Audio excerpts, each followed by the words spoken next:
May mga kliyente kami nagsasabi, ayoko muna mag-invest kasi bababa pa daw yung market, sabi nung isang financial expert. Ang taas na daw ng market, masyado ng mahal. Alam niyo po, in the process, kayo rin po yung mawawalan kasi hindi na kayo nakaposisyon eh.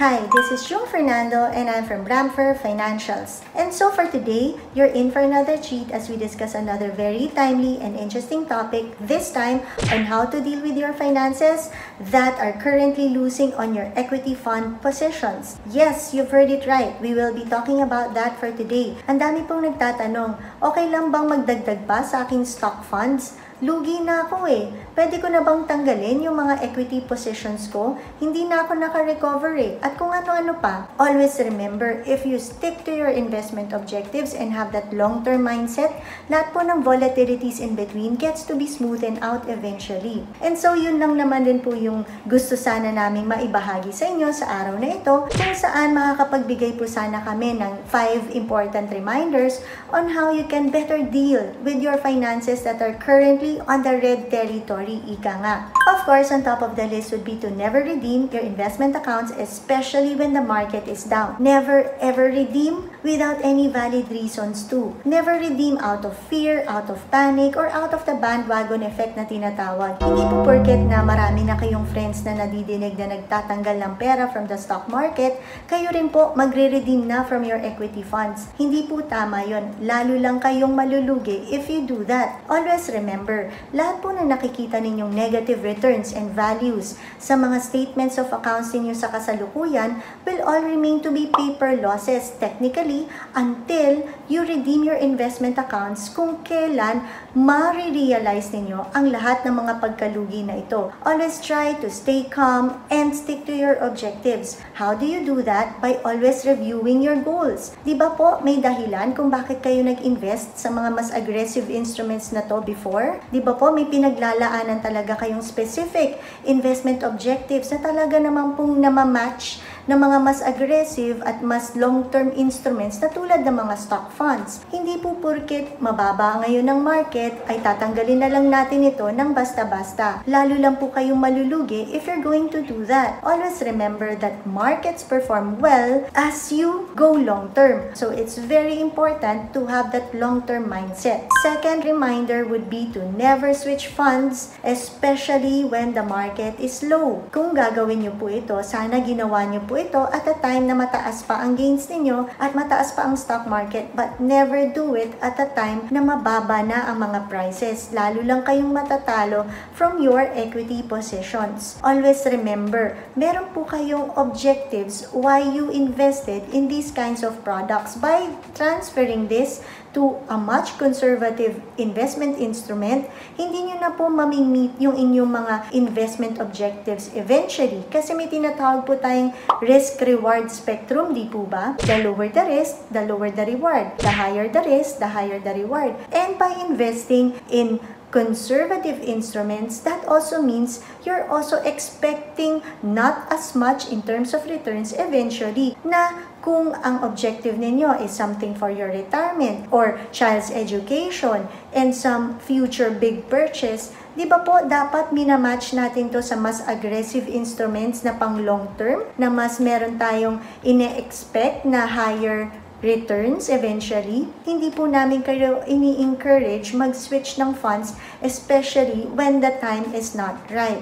Also, be mindful of fees. Alam niyo po, may mga exit fees na tinatawag. There are still some fund houses who charge you exit fees, especially if you don't complete their recommended time horizon sa mga investments ninyo. So, check on those also. Kasi hindi na nga kayo kumikita sa equity positions ninyo, madadagdagan pa ang kasos ninyo. Ano na lang natira sa inyo, di po ba? Remember, pagka nag-shift kayo ng funds, di po ba kailangan nyo munang i-redeem yung investment account ninyo sa kasalukuyan para ma-transfer ninyo sa isang bagong produkto. And when we do that, di po ba, yung proceeds nito, yung asset management companies, automatically, they credit it to our bank accounts. Third would be to never stop investing. Yan po yung common mistake ng mga investors na nadi-disappoint at natotrauma sa mga nangyayari ngayon sa stock market dahil mababa ang returns nila or negative ang kanilang mga portfolio sa kasalukuyan. Sinasabi nila sa amin,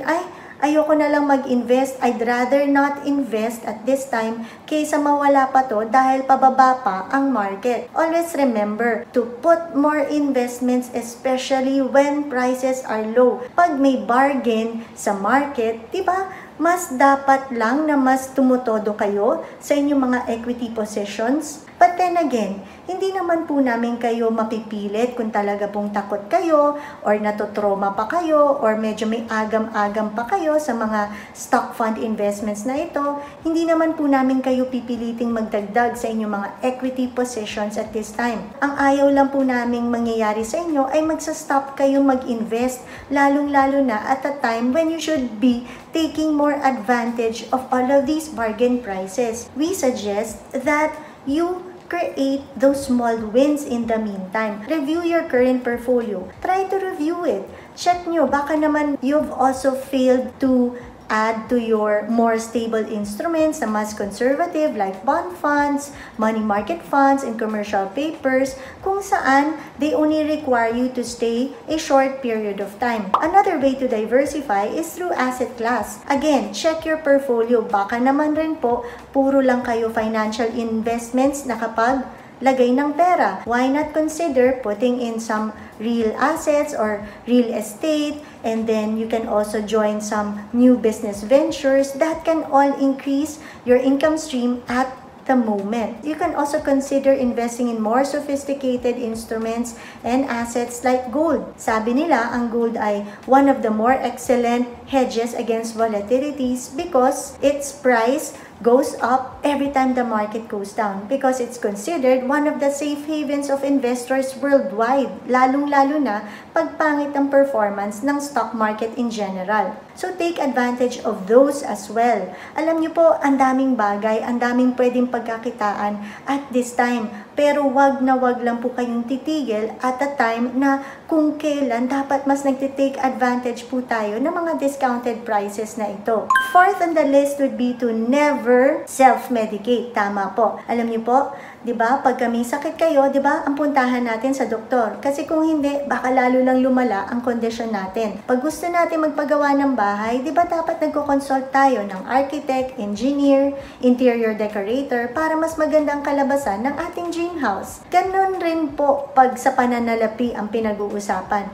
Pag may problema po sa stock market or meron tayong financial problems or medyo magulo ang ating financial portfolio, dapat wag tayong mag-self-medicate. Wag po tayong didiskarte by ourselves. Ask the help of a professional in the form of financial consultants, advisors, and all of these fund managers. Sabi nila, never manage the fund managers, diba? It's so funny that we have clients who invested in mutual funds or in actively managed instruments na kung bumababa yung market, they want to act as if they're the fund managers. Alam niyo po, huwag yung gagawin yun. Tandaan nyo, ang mga professionals na to, sila po yung nag-aral ng iba't ibang kurso about money management at may access sa lahat ng mga researches na to, mga materials, and who monitor the markets on a daily basis. Kung sila nga po, hirap, paano pa po tayo, di po ba? Always remember, it's not timing the market that's important, but it's the time in the market that is very crucial. And last on the list would be to overanalyze.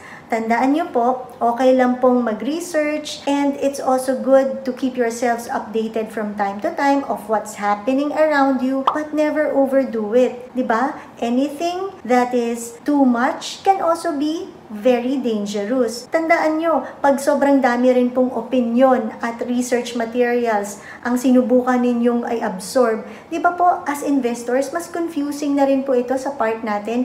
Hindi mo na alam sinong susundan eh. Hindi mo na alam anong diskarte ang dapat mong i-apply sa sarili mong portfolio. May mga kliyente kami nagsasabi, ayoko muna mag-invest kasi bababa pa daw yung market, sabi nung isang financial expert. Ang taas na daw ng market, masyado ng mahal.